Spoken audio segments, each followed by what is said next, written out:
মিশু, আজ তোমাকে ভুল করে মিশে করেই ডাকলাম। যতক্ষণ ভুল করলাম ততক্ষণ একটা ঘোর ছিল। ঘোরের মাঝে চোখ জমিয়ে আচ্ছা এক জাল ছিল। ফুল হাতে শত বছরের তপস্যা তোমার। দেব মন্দিরে কেউ ঘন্টা বাঁধেনি বলে, ভুল করে ফুলের বদলে পা উঠেছিল দেবতার গায়ে।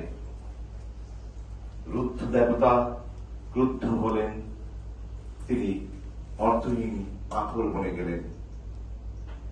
মিশু, আকাশকে নিয়ে আকাশের যত ব্যথা, নিতান্ত ভুল করি আকাশ সাদা কালো মেঘে সাজে।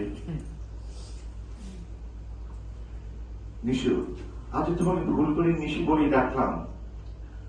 যতক্ষণ ডাকলাম না ততক্ষণ একটা ঘোর ছিল। ঘোরের মাঝে চোখ জমিনে আবসা একটা জাল ছিল। ঘোর কাটলো, দেবতা প্রাণ পেলেন, আকাশ ছুলো মাটিকে, পাথর ভেঙে দেবতা এলেন, আমরা হয়ে গেলাম পাথর স্তবের। ধন্যবাদ সবাইকে।